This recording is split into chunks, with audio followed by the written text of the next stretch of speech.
Hello everybody, welcome to a new episode on my channel, The Dissenter. I'm your host as always, Ricardo Lopes, and today I'm here with Dr. Iris Berent.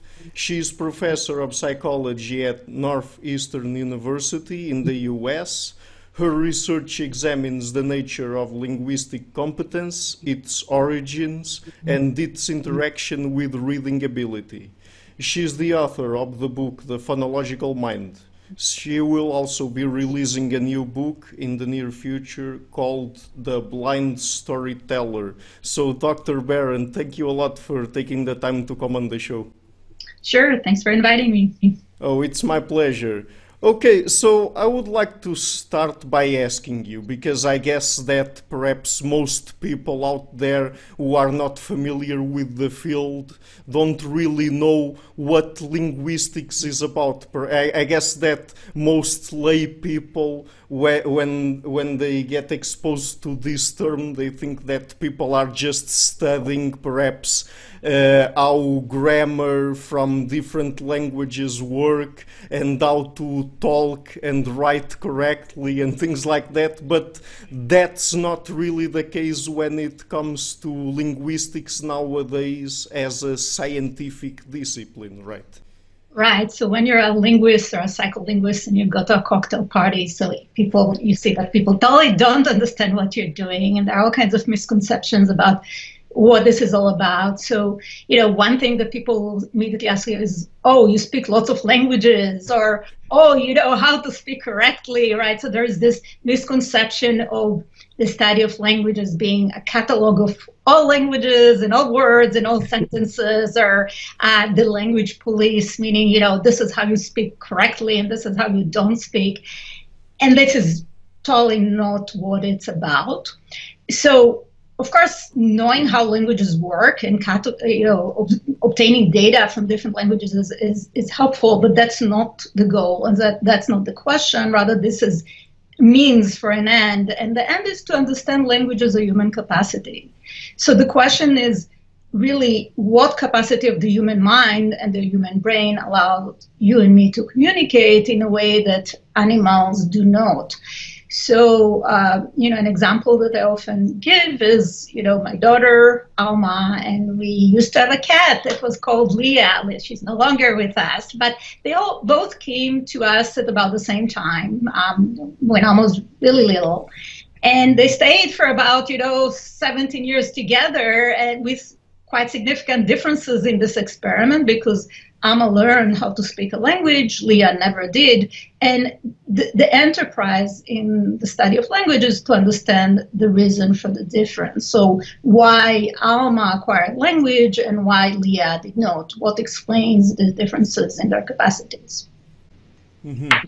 Yeah, yes, that's very interesting, and I guess there's a very rich history of how linguistics developed, and I mean, at least at a certain point, and this is also part of psychology, B.F. Skinner really had an approach that, of course, was called behaviorism, but basically he tried to arrive at how people acquired language, but by reducing it just to reinforcement schedules. Let's say that is, the child would be exposed to words and perhaps she would look at how people use them, and perhaps then with time she would start producing language by herself, and then perhaps when it worked, she was positively reinforced by what she produced linguistically, and when it didn't work, she was punished in some way. But then came Noam Chomsky, and he really brought a revolution to cognitive science in general, but also more specifically to linguistics. So could you tell us a little bit about what he did there, and what are the main differences between his approach and Skinner's approach? Yeah. So the Skinner-Chomsky debate is actually ongoing. It was never resolved in cognitive science. So the questions that were raised by these two figures remain very much active. They're raised sometimes in slightly different formulation, but the real question is really, where language comes from. And the Skinner notion is language is coming from experience. It's the linguistic environment that is available to the child that is the primary source of their capacity for language. So to put it differently, how does a child acquire language? Why do I say I love you? Why I don't say love I you? The answer is I'm imitating my parents. So Alma, my daughter, heard me saying many times I love you, and that's why she does so. And the capacity to chain words together is really not something that is very unusual or specific to language. You chain I and love, presumably by the same mechanism that allows you to, look at traffic lights, right? So you know that you first have the red light and then you have the green light and one follows the other. There is just a general sequencing capacity. The words I and love follow each other by the same principles. And this debate then is whether the capacity to sequence linguistic elements is a broad cognitive capacity that is not specific to language, or whether there's something unique to language that we are endowed with, and it's this capacity that is necessary to explain how we get language. There are several reasons to think that, so just to put things straight, there's no question that learning is important. Nobody doubts that. We're not all speaking Chinese, or we're not all speaking English. Languages differ, and learning absolutely has something to do with that. But so it's a really more nuanced question. The question is learning from experience sufficient to explain what's going on in language acquisition? And there are different reasons to expect that this might not be the case.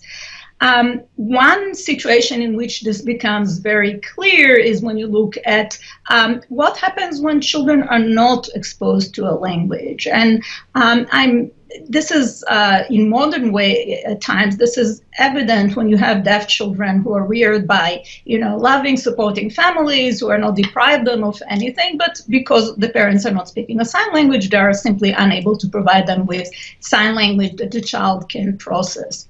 And under these circumstances, what you see is that the children do not remain language-less. They do not just remain without recourse to linguistic communication, but rather they form sign languages of their own. And when I say sign language, I don't mean pantomime or, just using your hands in the way that, I would be doing this. This is not a sign language. Rather, sign languages have specific structure that is shared to some extent with spoken language, to other extent it's different, but there are certain principles that govern sign languages that are not present in pantomime. And when these deaf children begin to communicate using their hands, what they're doing is following linguistic principles that are gradually enriching. This has been seen in individual, in the context of individual children and individual families. So these are called home sign systems. They have been studied extensively by Susan Golding Meadow at the University of Chicago. There are also entire sign languages that emerge anew. So Nicaraguan Sign Language is one such example that has been studied by Judy Kegel and Ann Sengas. And what they've shown is these are cases in which, in the case of Nicaraguan Sign Languages, children were brought together in the attempt to teach them how to lip read. So there were deaf children, they had no sign language at home. They came to the school and all they were taught is how to lip read Spanish, which they actually did not do very well at all.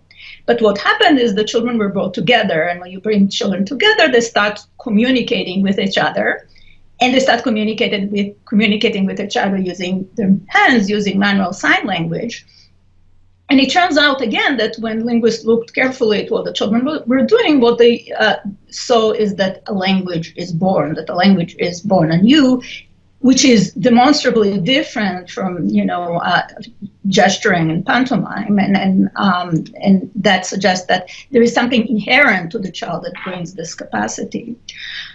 You also see the same principles that are not coming just from experience, even in children, although in normal children, in normal language acquisition, although there it's a little harder to see, but I can give you a sense of how this is done. So a famous case in this area has to do with how you form questions. So how, if I tell you she is smiling, how do you form the English question, is she smiling, or is the girl who is happy is smiling, right? How do you know exactly, so you're moving something, right? You're moving the is component, but how do you know if you have two of them, as in the girl who is happy is smiling, how do you know which is to move? And how do you form that? And so you might think that the child might be just imitating somehow, observing the sentences that are around them, and from that imitating or partly based on imitation, partly based on inference, but from there trying to figure out what's the right rule. And it turns out that this actually is unlikely to be the right answer. I'm not going to go into the technical analysis, but rather give you the sense of what's going on there. And what's going on there is, you can imagine yourself, I don't know if you like to hike, but if you go, say, around and hike in a new terrain that you don't know, and you sometimes get to this crossroads where you can either go on one path and you can go on another path, and you don't know where the path will lead you, and you need to make the decision right there at that moment to figure out where you should be going. It turns out that ultimately one path will lead you to the right place, will lead you to, let's say, heaven, and the other one will lead you to the wrong place, which is hell. And in terms of language acquisition, one decision that you can make will bring you to the right rule, and another will bring you to the wrong rule. But given where you are, given that information that's available at this very moment of language acquisition, you can logically go either way. But the problem is that only one of them is correct. So there is actually not information out there to tell the child where to go. And the question is, what do they do? How do they don't go astray? Well, one possibility is that they might go astray. Maybe the children do make these mistakes. But work by, for example, Stephen Crane has shown that that's actually not the case, that children never go to hell. They only go to heaven, right? They only select the right path. And that is a problem because there is no evidence. So what linguists are doing is, the strategy in this case is to ask what information is available to the child, which path to follow. So actually I should take a step back. First, to show that there are two paths. First, to show that you can either go one way or another. You can also ask what information is available to the child to decide. This is very, very controversial, but I think there is good evidence to suggest, at least in some of the cases, that there is really no way for the child to choose.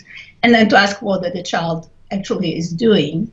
And at least for some of these cases, I think the evidence is clear that the child is not going astray, even though there is a choice available to them. And therefore, the information that's available to the child is insufficient to explain what they ultimately choose.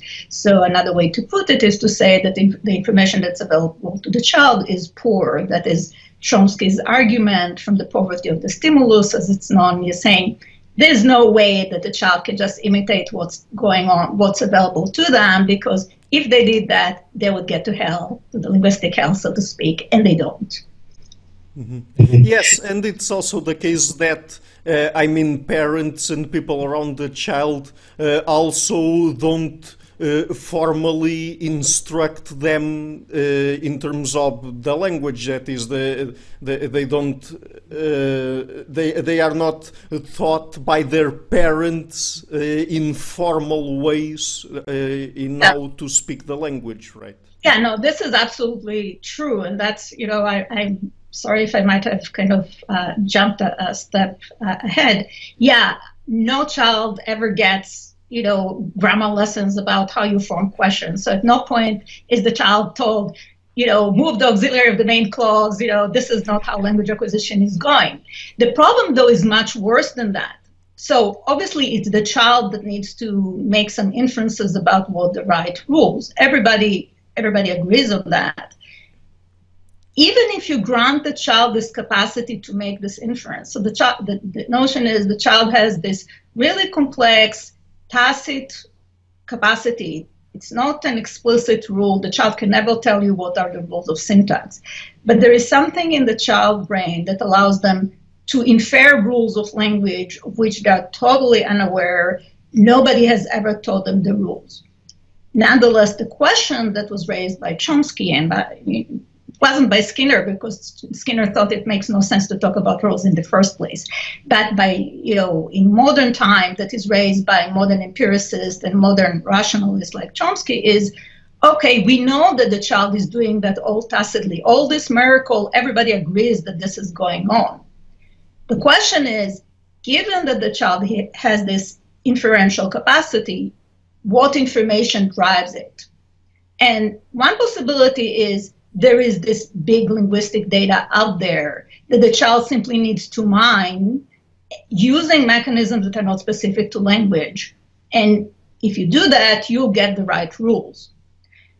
What Chomsky is saying is this actually is not enough, because what's out there could have led you to the wrong path. So if you just go by logic, if you just fit think about it like mathematical functions into the linguistic information that's available to you, you could have gone many, many ways that no child ever goes by, and that requires an explanation. So in that sense, the information that's available to the child is not sufficient to guide language acquisition, even when you think about it in those tacit terms that the child actually has this amazing capacity to infer rules that they're totally unaware of what those rules are. I hope it makes sense.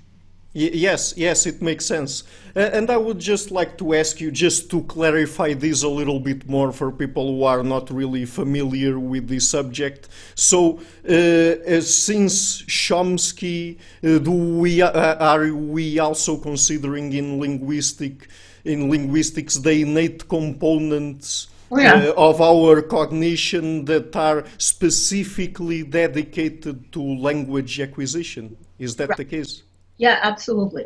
So Chomsky in modern time is the responsible for implanting this notion of universal grammar in the intellectual community, and his suggestion by that is to make things. So, what is universal grammar? It's this set of rules of language, very broad rules. They have to be very broad because we are born with them. They are common to every human language. This is the mold by which every human language is kind of shaped. So it has to be something that is very broad because it's common to English and to Japanese and to Swahili and any human language, if it's right. But the notion is there is such a mold by which all languages are shaped. And it's this general principle with which we are born that presumably help us solve the problem of the poverty of the stimulus. So if you think about the metaphor of you standing there with the two paths of where am I going to go in language acquisition? Am I going to choose this rule or that rule, which of course is totally unconscious? Universal grammar is what tells you go in this way and do not even consider the other, because this is kind of your guide in language acquisition, so to speak. So yeah, that's his proposal. Mm-hmm. Okay, and is it the case that, and I don't know if this makes sense perhaps from an evolutionary perspective, but is it the case that people tend to associate certain sounds to certain things in the world? They do. They do. So you mean to link certain sounds with certain concepts? Yes. And perhaps, I don't know, perhaps just to give an example, associate one sound that has specific traits with something out there that perhaps in a certain way resembles that sound. Yeah, so obviously we do. So we talk about cats that meow, right? So that has something to do with how the sound that the cat is making. There are actually more, and there are other examples to that. So an interesting case is a group of scientists led by Blasi, who surveys about 6,000 word lists, let's call them languages, and ask, are there certain associations that are occurring between certain concepts and certain sounds? And they did find such associations, and this is across thousands and thousands of languages. So that's kind of an interesting finding. So to give an example, what they find is the concept of breast is associated with sounds like m and u, which are both rounded. What does it mean? So I don't think that the words themselves are innate. That is unlikely because languages are so different from each other in this way. But what might be innate is there might be some common pressures about concepts. So, this is in how the human body looks like, and the fact that breasts are round, or that the children use the lips in nursing. And we associate the two things together. So we talked about the concept, and there is, of course, the sound itself as well. So the ba and u sounds are produced by the lip that has this rounding shape, and you associate things that are similar together. So that's not so surprising that when two things are similar, they tend to be brought together. What to make of that? So the reasons why is it interesting and why people raise those things? And you raise those things precisely because it's an exception to the rule, because it's not the rule, right? Because this is not usually how words are formed. If I give you a word in a new language, if I tell you what is kelev, what do you think kelev means? You probably don't know if you don't know Hebrew. So typically, there are no discernible associations between sounds and meaning.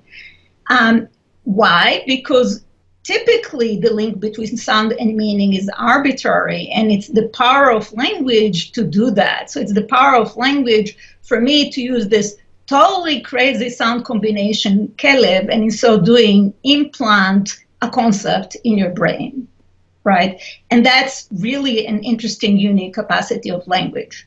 Now, there are exceptions to the rule. There are situations in which the concepts and the sounds share something in common, and the examples I've noticed is one of them.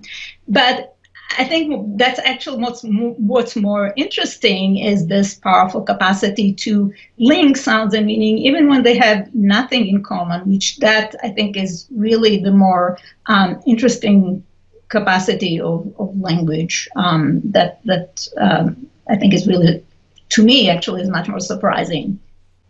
Mm-hmm. Yes, so from all of what you just said, I get that language is a specialized cognitive system that we have, but it also has some associations with other cognitive non-linguistic systems. So, for example, it also connects to things like our perception works, how our motor systems work, and also the fact that perhaps we need to categorize things in order to think about them and to deal with them intellectually, and perhaps all of these things also influence how languages get built up, right? Yeah, so language is only done in a certain cognitive niche with a certain bodily niche of how the human body works.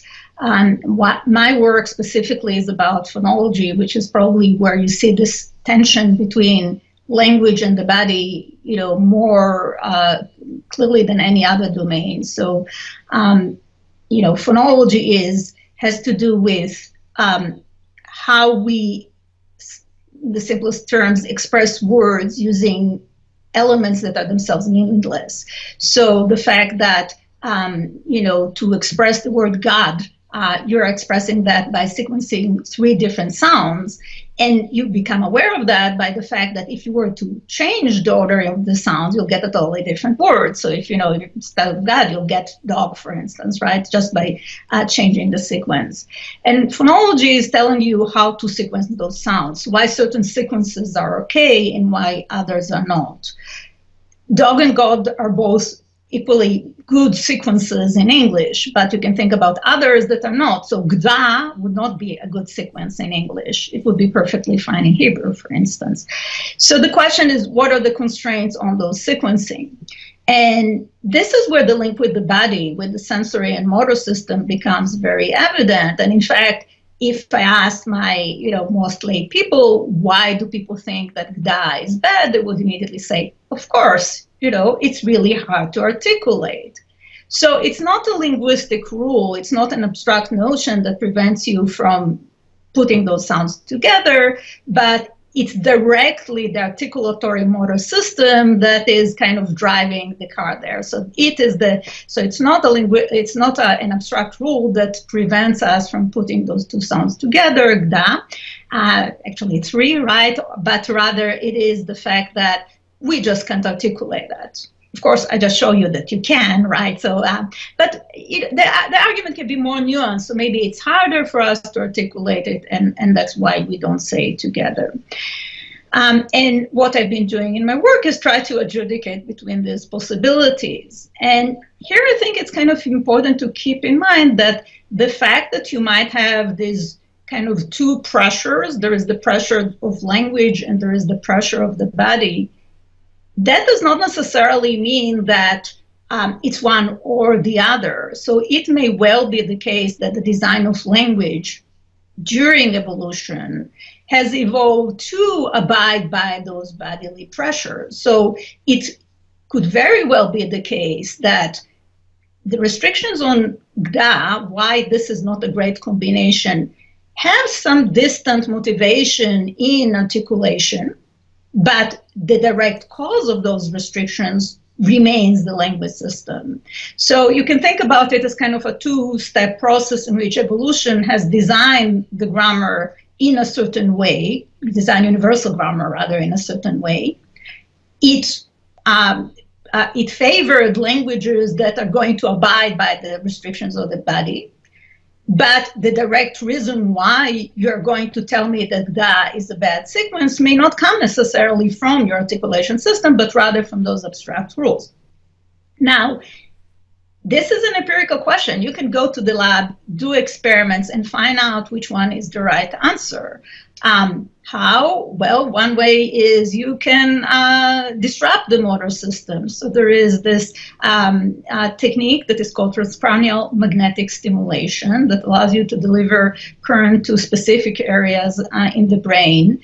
And with my collaborator, Dr. Alvaro Pascual-Leone, over at Beth Israel Deaconess here in Boston, what we've done is basically zapped our participants' brain in particular sites. So in the site, in this case, that controls the lips, so it's called the lip motor area. So I should say, in the motor strip in the brain, there are specific sites that control specific organs of the body. There is a site that controls the lip. There is another one that controls the tongue and so forth. And what we did was to disrupt the site that controlled the tongue. And the question is, what is it going to do to phonology? And the notion is that if phonology is all about articulation, right? If the reason why you prefer certain sounds to others is you're trying to actually say it and fail, then if we were to zap this area, then your knowledge of phonology is going to be attenuated. And that's not at all what we found. So that is one reason why we think that the knowledge of language does not depend directly on articulation, that the link is much more indirect. In another set of studies, we looked at what, in collaboration with Jacques Miller's lab, the first author on the study was David Gomez. Both papers were published in PNAS, which is a good place to publish. So in that study, we asked what happens when you take neonates who obviously cannot say anything and look at which structures, which phonological forms are easier for the brain to process. And again, we found that infants prefer certain, so syllables like blah. The infant brain processes that more easily compared to structures such as uba. So again, that tells us, even though there is a good articulatory reason for why those constraints are the way they are, it looks to us like the immediate cause of your linguistic preferences comes from abstract linguistic constraints in the language system rather than the distant articulatory cause. So yeah, there is kind of this really interesting mind-body tension where the design of our cognitive system is not arbitrary, but that doesn't mean that it does not exist, meaning that the direct cause of what we're doing in language comes from the body directly. Now, I just want to make it clear, I'm not a Cartesian dualist. I'm not saying that the language system is not in the brain. Obviously, it does. But but the point is that those principles are abstract principles rather than the principles of the motor system. I hope I made it clear. Mm-hmm. Yes, sure, and that's all very interesting. And so now I would like to ask you if there's any evidence of language occurring also in non-human animals. And I mean, perhaps there we could tackle this question by two different sides. The first one, we could talk perhaps about the species that are the biologically closest to us, that is our primate cousins, of course, because I mean, throughout the last few decades at least, we have had some interesting cases, at least, of some primates acquiring well, I'm not sure if they really acquired it, but at least they were able to use sign language to a certain extent. And then on the other end, other species that are a bit more far from us, like, for example, cetaceans and dolphins and even bird species, who seem to be able to learn particular local dialects. But I'm not sure if we should classify that as language or not. Yeah, I think you put the question in a really very intelligent way, because yes, there is. So the question is, what other species are vocal learners? And it is indeed the case that our closest relatives are not really great at vocal learning, and it's really these more distant species that are the exceptional vocal learners. These two research methodologies are also different. So in the case of our, and actually for a good reason. So it's precisely because our primate relatives are not great vocal learners that to try to examine their capacities, they were tested on their abilities to learn a human language. As opposed to their own system of communication, right? And so I think it was the 70s that a group of researchers at Columbia University, led by Herb Terrace, they got this chimp that was called named Chomsky for obvious reason, and they tried to look at whether the chimp will acquire a language. And of course, the broader question is whether the capacity for language is shared with other non-human animals. And they taught him sign language just because there are obviously one barrier for language acquisition is sensory and motor capacities, so to try to avoid the articulatory or to override or to kind of go around the articulatory restriction, he was taught a sign language. Yes, he acquired some sign language. Yes, he acquired some signs. Yes, he formed some combination. Yes, he formed some novel combination. But when you look at exactly what he was doing, you see that he used language in a way that really children do not use. So while there are some superficial similarities to human language, there are significant differences to what children are doing. So for example, he would use signs and repeat the same sign over and over.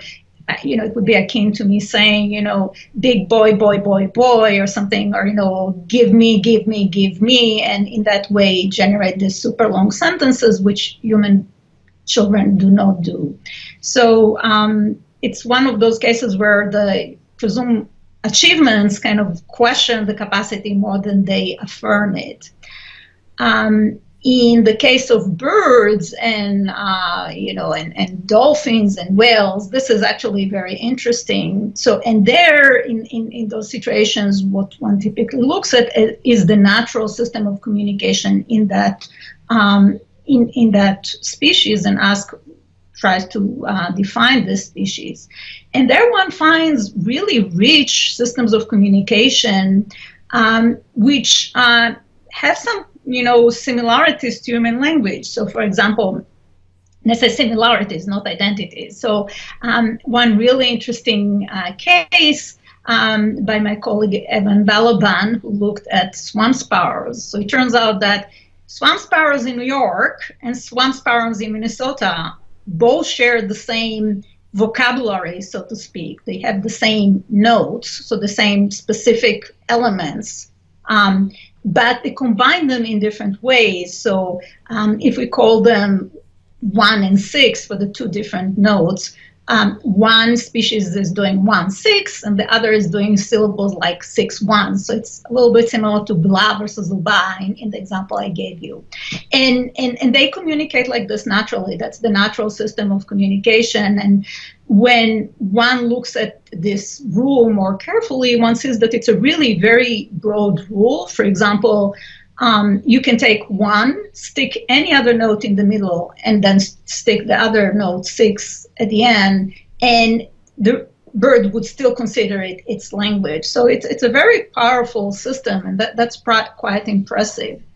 Whether it's language or not is really an empirical question. So this really opens a research program in which one can start by identifying what we mean by language, what are design principles of human language, then go to other species and ask, here is my laundry list of what I think is critical about language, A, B, C, D. Do I find A? Do I find B? Do I find C? And that can be a real active and rich research program. From what we tell right now, there are similarities, but there are some significant differences, which suggest that when we say language, it really means it's really a natural class in the sense that it really means something very specific. So, for example, one thing that is perhaps easier to explain is this metaphor of language as a double-layer cake, right? So language is all about patterns, right? I say I love you, or I say blog. But blog and I love you are patterns at different level.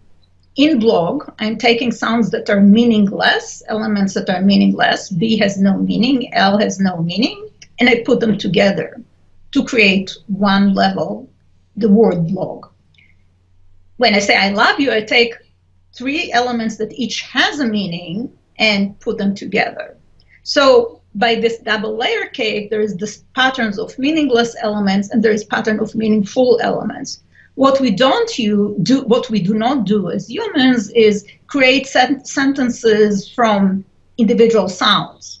So you could have imagined a language in which, there is a word for, I means, I, and you means oh, and love means ooh, and you would say ah, oh, ooh, ooh, ah, oh, and so forth. And that's how the language works. So there is going to be only one level of patterning, and that's not what we find in humans.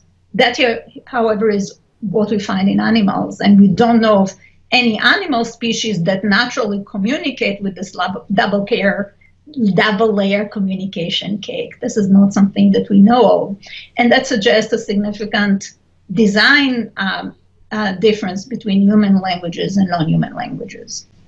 Mm-hmm. Very well. Okay, so you've already also alluded a little bit to this earlier in the interview, but what are the features that sign and spoken language share between them? And I mean, do they also have the same cognitive basis? Right. Yeah. So this is a super interesting question, and maybe before I answer the question, address why it's an interesting question. And it's an interesting question because it goes to the basic question of what is language all about? So is language about this abstract cognitive capacity, a set of abstract rules, or is it about my ability to move my lips for English or use my hands in a manual sign language? And the expectation is that if language is really this abstract capacity, then there might be similarities even between languages that use totally different modalities. So not only will I find similarities between English and Chinese, but also between English and American Sign Language, ASL, for instance. Of course, this is not, whereas, conversely, if language is only if the driver of the language horse is the body, is my articulation and sensory system, then you should not expect much similarity between these two modalities. Now, of course, we would expect some differences because, as I said before, languages are always anchored that are not totally, there is a reason why the languages are designed the way they are. But it might be nonetheless possible that there are some abstract similarities nonetheless. And that's exactly what, my lab is doing. We're asking what, and we're doing that at the level of phonology, which is where you would least expect any similarities between a spoken and sign language, because phonology is, some linguists define phonology as the sound patterns of language. So how can you have the sound pattern of a sign language, right? Obviously you don't. But you can ask, is there a pattern of meaningless elements that are there similar restrictions on how you use meaningless elements in these two modalities? And it turns like they are. So one way to start is take signers, ASL signers, take English speakers and ask, what do they each know about their respective languages? Are there similarities? And yes, there are similarities. For example, both have a notion of a syllable. Both have restrictions on how you put syllables together. So in languages that use reduplication, which is the repetition of a linguistic element, what you usually find is it's okay to have patterns like malala. It's not okay to have patterns like malama, ABA. So malala, ABB, that's fine, but malama, that's less fine. And it turns out that sign languages also do the same. And what we've done is bring signers to the lab and probe into the knowledge, and my graduate student Kathy Andon, and myself and my collaborators found that was really what happened with signers and as well. What we also do in the lab is something that is even more wild, which is ask the following question. If you're a speaker of a spoken language, obviously, you've never seen a sign language in your life, you don't know anything about sign language, how are you going to treat it? Are you going to treat it as a visual pantomime, or is it going to get your brain language system to tick? Is it going to are you going to try to use some of the notions that you know about spoken language, or indeed about any language, and project them to your sign language? And the results that we suggest is that yes, you do. And the way that, say, English speakers and Hebrew speakers interpret signs in ASL differs in a way that is consistent with the grammar of the spoken language.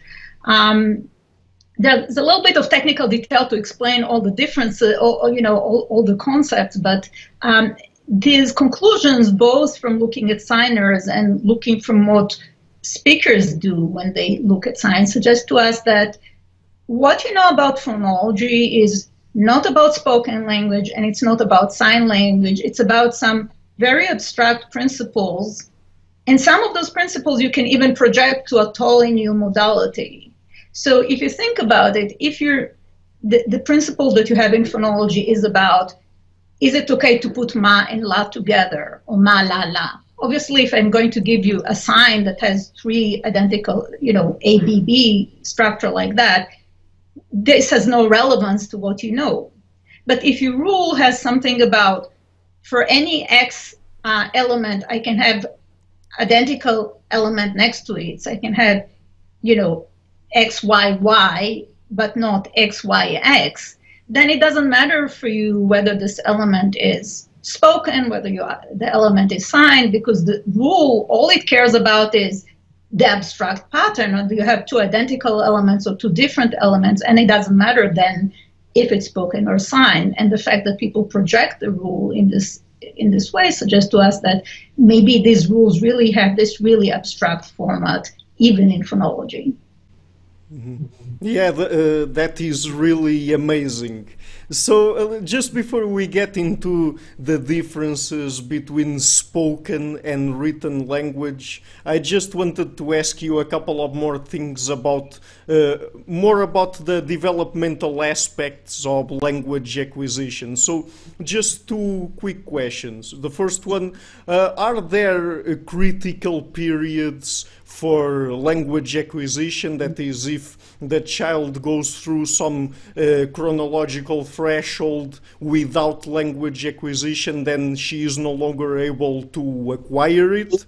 And on the other hand, is it also true that if people acquire one language then and they don't acquire any other language during those critical periods, then the fact that they've acquired that first language renders it more difficult to them to then acquire a second language, perhaps in adulthood or something like that? Yeah, those effects of interference even occur within the critical period. But yeah, but the notion of critical period is clearly well-established notion in biology. It doesn't look like it's the kind of, door that totally closes on you, but it only is a window of opportunity that gradually narrows on us as we grow older. My English accent is a case in point. So, if you don't, I did not acquire English fully until I was older. And when that happens, no matter how many years you're exposed to that, you'll never sound, for most of us, not everybody, but for most of us, it will never sound like a native English speaker. So there is a certain window of opportunity early in development in which language is at prime, and if you acquire language afterwards, then you never make it quite. There is also this notion whereas if you acquire language, and that actually is an interesting finding, if you don't acquire language at all, and then you try to acquire language late in life, for example, because you are a deaf adult who was never exposed to a sign language, and then you're exposed to a language later in life, you have tremendous difficulties catching up. But it's interesting, the work of Rachel Maybury, what she finds is that as long as you're exposed to sign language, so if you're exposed to a sign language early on, and then you're trying to say, learn how to read English, and you're a deaf signer, that exposure to some language early on produces saving to a new language in a new modality. Which suggests to us that it's really exposure to language generally, as opposed to English or ASL that is. So that obviously, this is not to say that it doesn't matter what language you are exposed to first. It does just say that there are some savings and some transfer even between languages that are very different. And getting a language first within this window of opportunity is absolutely critical. So window of opportunity is very important. This being said, yes, there are some interference also. So it's called, you can think about it in terms of the curse of knowledge. Once you learn something, it can interfere with your ability to learn other things.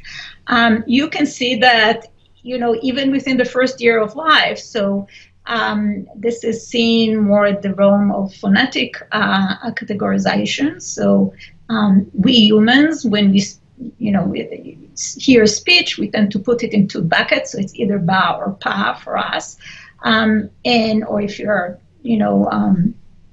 a speaker of Japanese, if you're a speaker of English, you'll think about those sounds as la and ra.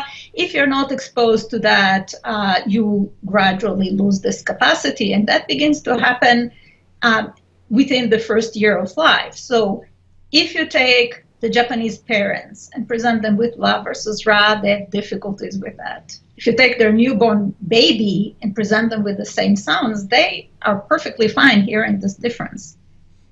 Gradually, as they become older, and we're talking like within the first year, by the time they reach the first birthday, suddenly they lose a lot of this capacity. Not totally, but it narrows down.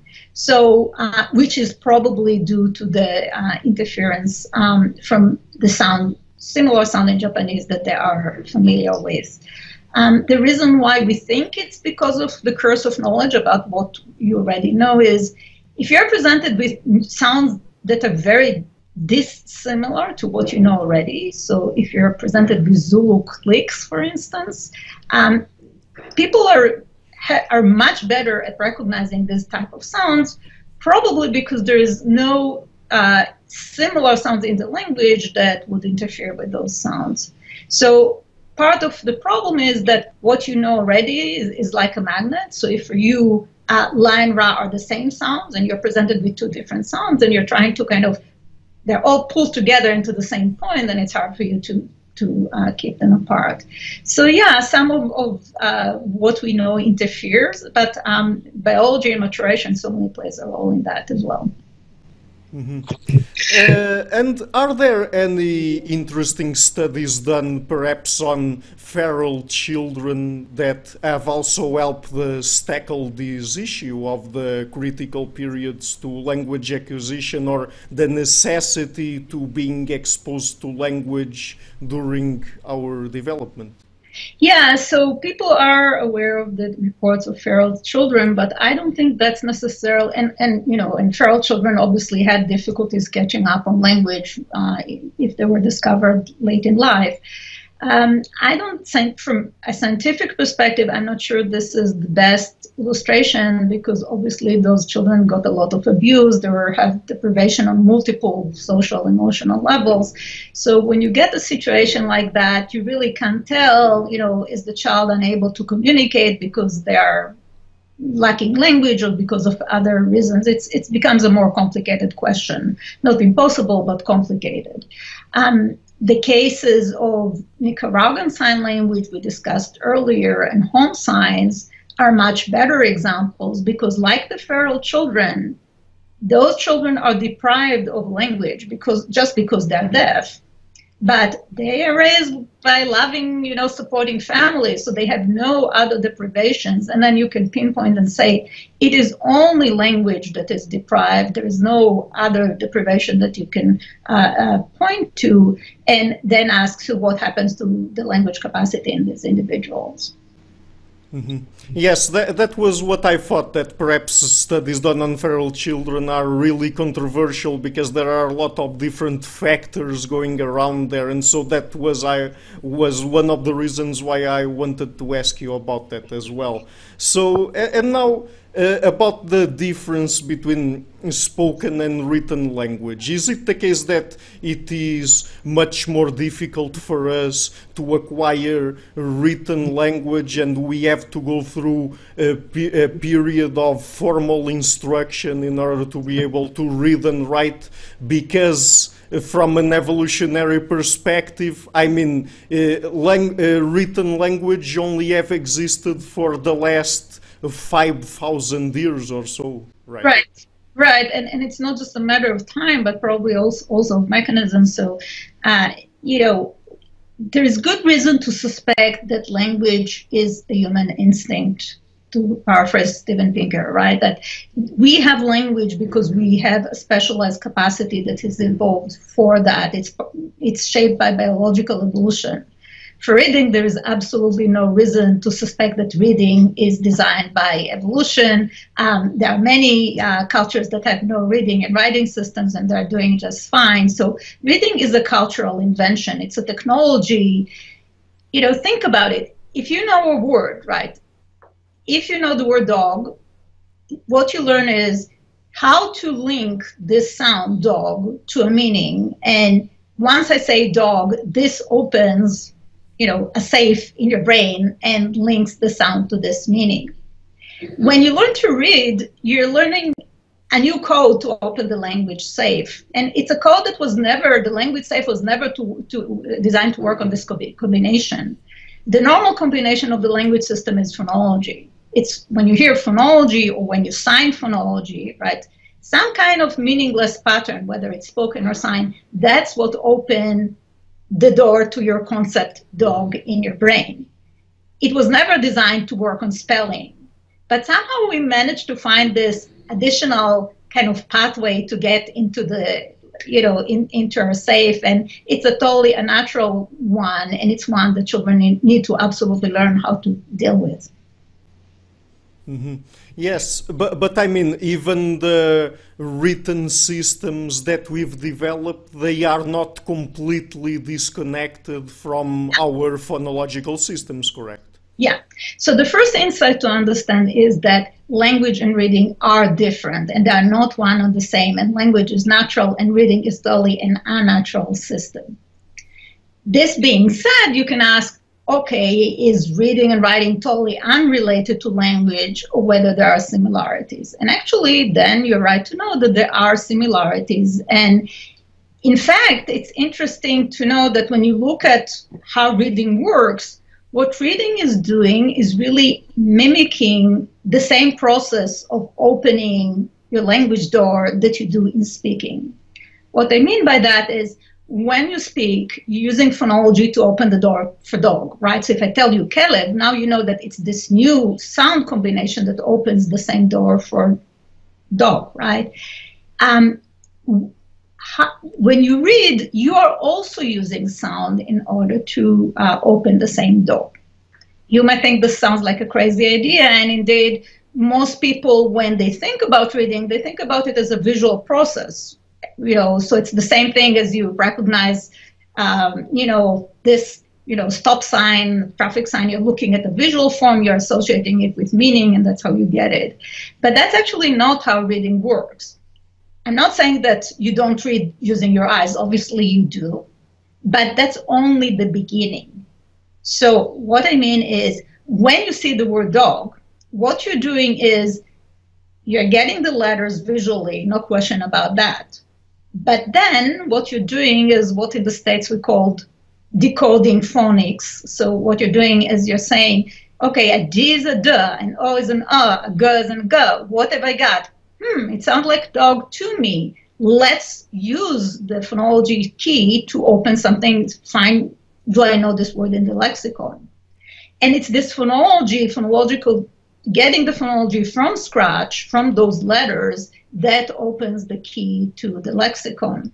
How do we know? Because if I get you something that is spelled differently but sounds like a word, if I give you R-O-Z-E, not a rose, and ask you, is that a flower? People, skilled readers would tend to say, oh yeah, I think it's a flower, when obviously it's not. Why? Because the sound is used in reading. So if I give you something that has the same sound, it's kind of a sound trap, and people fall in the sound trap, which shows that normally when they read, they are relying on phonology nonetheless. So the broader lesson from that, so you might ask, so why reading works this way? Why use the same code to get into the language system? And the answer might be precisely because language is an instinct, and precisely because reading is not. When human brains come to invent a new technology, they're not that creative. We're not just starting completely anew, but rather we're relying and building on this core knowledge, on what we know already, and reusing that. In the words of Stan DeHaan, the neuroscientist, the brain is a recycler. It's taking those systems that are already there for different purpose and reusing them and repurposing them for a new purpose. So it's for this reason that language relies on phonology, and it's for this reason that people with dyslexia, for instance, which is defined as a reading disability, again, it's a misconception. People think that dyslexia is visual letter switching. You can have dyslexia for various reasons, but the most important reason is not letter switching. The most important reason and the most fundamental difficulty that is seen in dyslexia actually has to do with speech processing, not with, and the idea, and you can see this problem with children who are at risk for dyslexia, even infants who are at risk for dyslexia. What I mean by that is dyslexia is a hereditary problem. It runs in families. If you take an infant who is born to a family in which there is dyslexia across generations, you look at their speech perception abilities.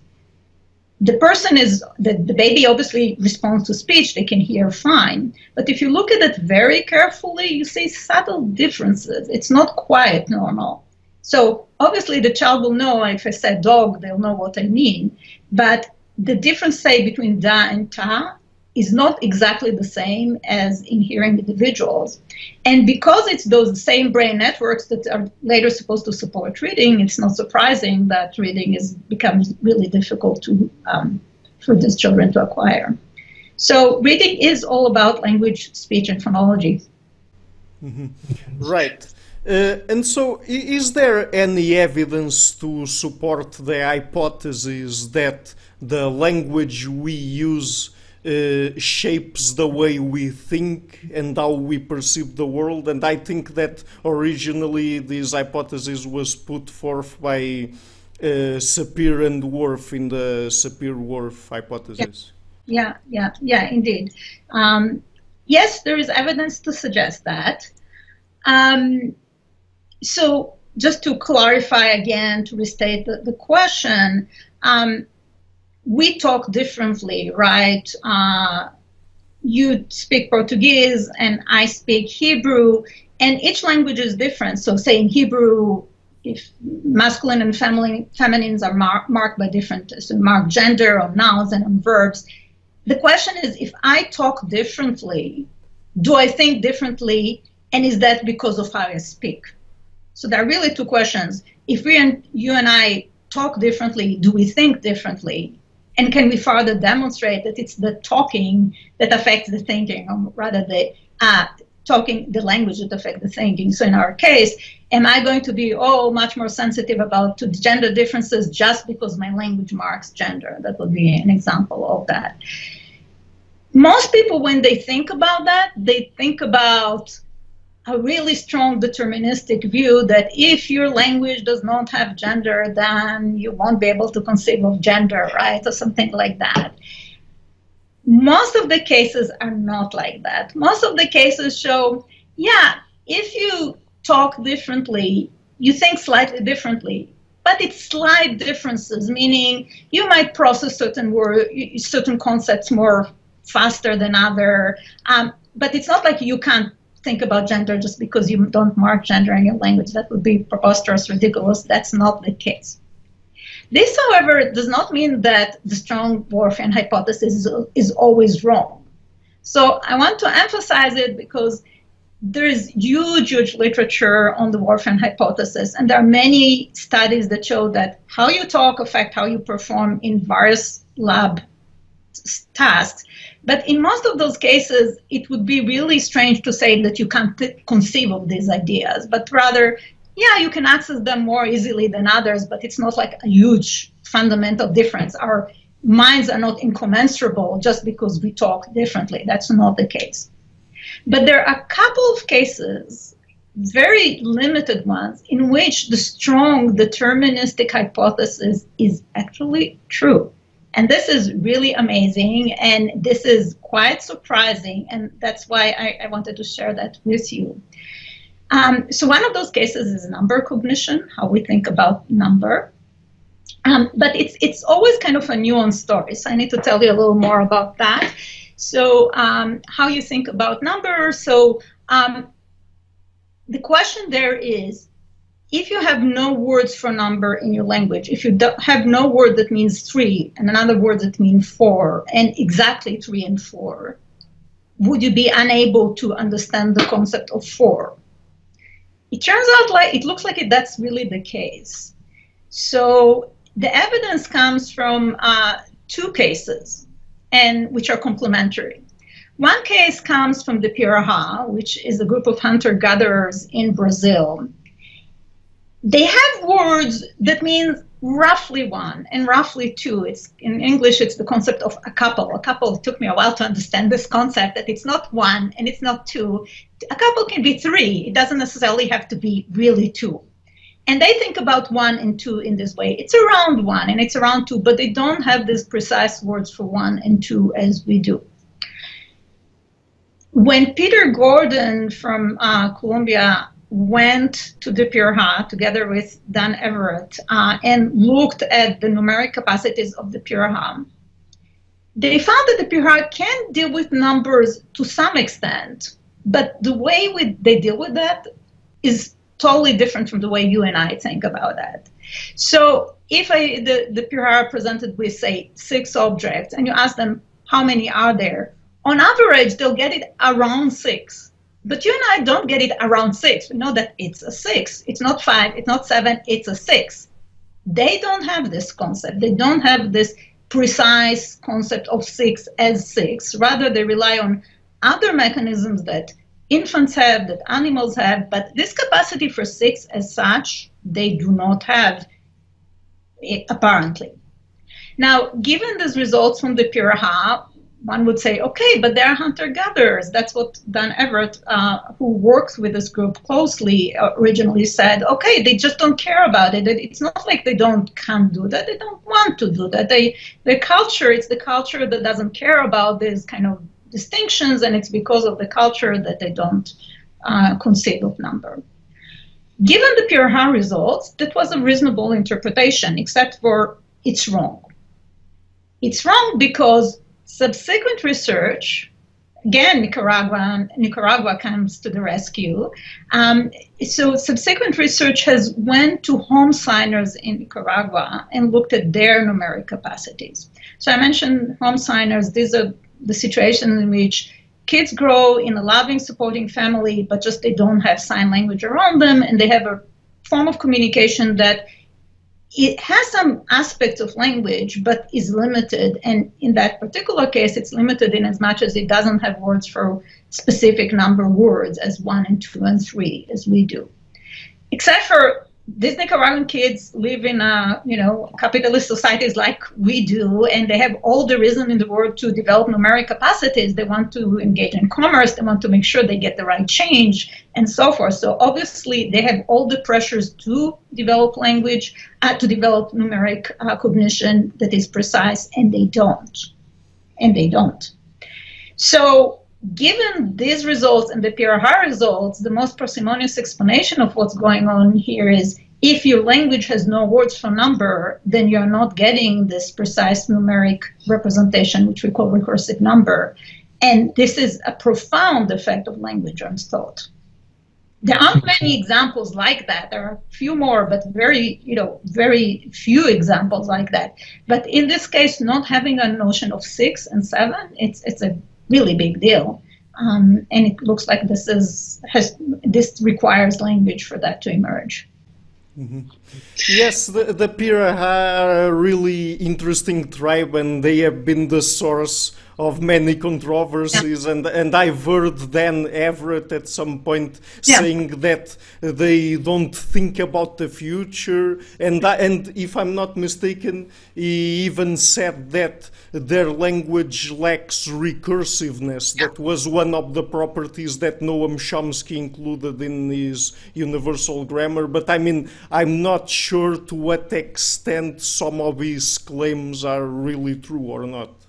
The questions remain controversial on several levels. So there is the question of whether or not the linguistic analysis of Pirha requires recursion. That's one question.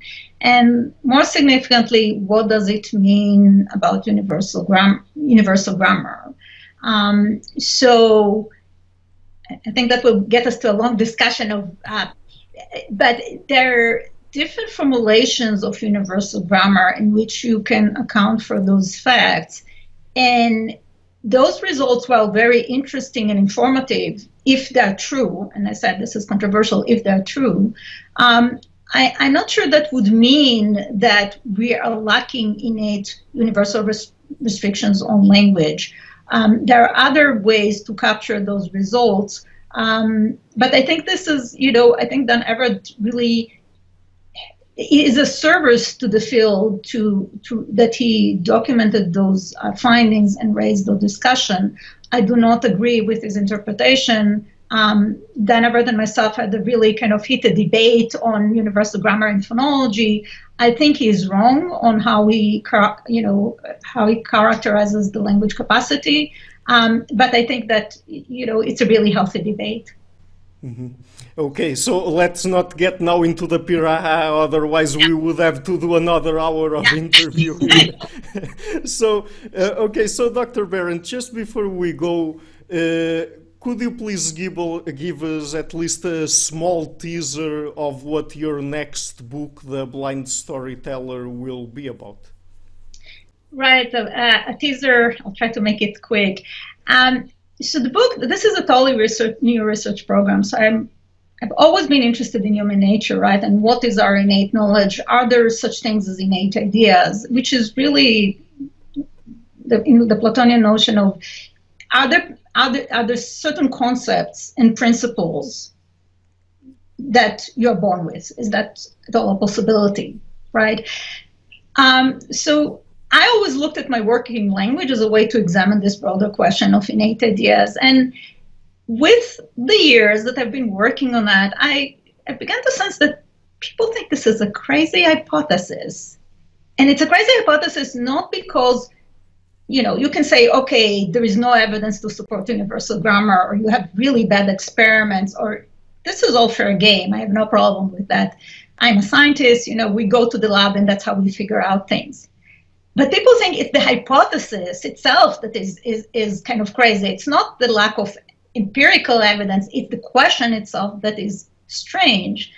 And I never understood why they think this can't be true. So why, you can have innate biological endowment in the body, but why can't you have innate cognitive capacities? Why that is not possible? After all, this is all part of the brain. So why can't we have, and the brain is part of the body, right? So why can't the brain has innate knowledge in it as well? So having been engaged in this discussion for very long, I started wondering what's going on here. So the first question was, are really people seriously biased, or is that my own perception? And if so, why are they biased in this way? So I've started running a research program that really asked people to reason about innate ideas. So things like, objects are cohesive. What is your notion of an object? We know from newborns think that objects are cohesive. If you see an object that disintegrates, they get really surprised. Do people think this is a possibility, or they think it's completely crazy? And how does it compare to, say, a motor trait like, infants can make a fist, or infants prefer happy faces to angry faces? And so we asked people these questions. We presented them with all kinds of situations, asked them to predict, if you take an infant and put them on a desert island situation, will they develop this capacity? Will they develop rules of language? Just as happened in Nicaragua, we know that they do. And a lot of people say, no, they won't, right? And they specifically are saying that, so they think that ideas, the notion of innate ideas, is far less likely, I wouldn't say far, but significantly less likely and reliably less likely to exist compared to innate emotions, innate actions.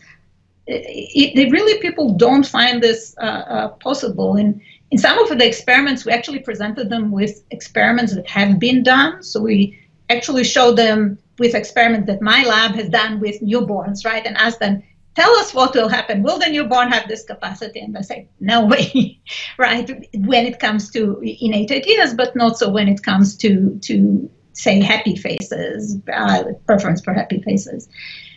So that kind of got me thinking about what's going on, why people are biased. So first, people are really biased as charged. This is now a thing. It's not, and then the question is why they're biased in this way. And my suggestion is, I think that this is not, so Steven Pinker a long time ago in The Blank Slate said things like, well, people might have social reasons to think that innateness is problematic. If you and I are different, then maybe there is reason for discrimination, for injustice, and so forth. But it's hard to see why that would make us biased against ideas, which is the most innocent thing to be, that's, who cares about what is an object, right? And the theory that I present is that I think it's kind of our resistance to innate ideas is itself innate, right? And what I mean by that is something very specific. So what I mean is we know that people are endowed with innate principles of core knowledge, or let's say we don't know, at least we have good reasons to suspect that that might be the case. And in particular, the work of Paul Bloom at Yale suggests that people are dualists, that we think about the mind as immaterial, distinct from the material body. There are reasons to think that this is the case. We also know that people, when they think about biological capacities, about living agents, when you ask a child, what makes a brown puppy the same as its brown mother? And they say, it got this little piece of brown thing that it got from the mother. So they think about this innate essence that the puppy gets from the mother, and it's material.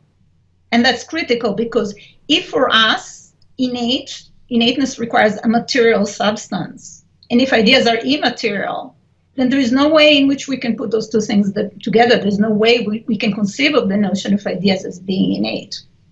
So it's kind of a perfect storm. We're endowed with these core knowledge principles that are there to guide how we think about the physical world, the psychological world, the biological world. We're not innately, anti-nativist by design.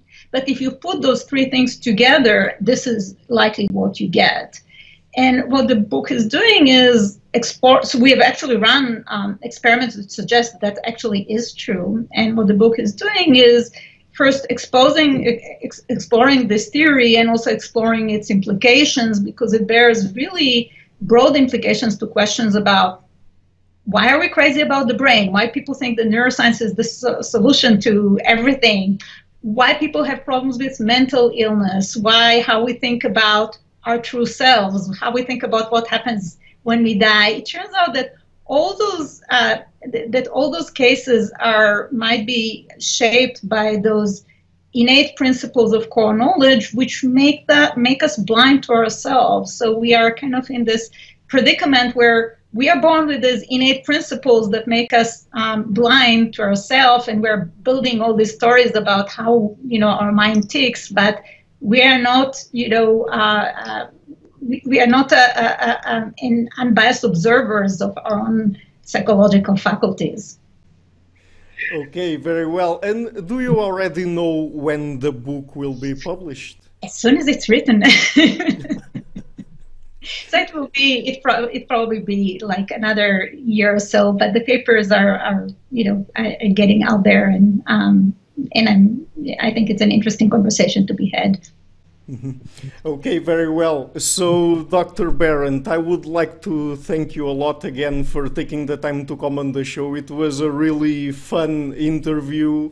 And so, and by the way, when your book is out, I would really like to ask you again to come on the show to talk about it. I'd be happy to return. Thank you very much. Hello everybody, thank you for coming to my channel and for watching this interview until the end. As you might have noticed, I've started this channel last February and I've been putting out regular interviews with academics and intellectuals from a variety of fields. So, to keep the channel sustainable, I would like to ask you to please visit my Patreon page and to consider making a pledge. Any amount, even $1, would already be a great help. Otherwise, if you like what I'm doing, please share it, leave a like, and hit the subscription button. I would also like to give a huge thank you to my patrons Karen Litzke, Anne Blanchett, Per Helga Larsen, Lau Guerrero, Chantel Jolines, Jim Frank, Francis Ford, and Hans Frederick Sunda. Thank you for all.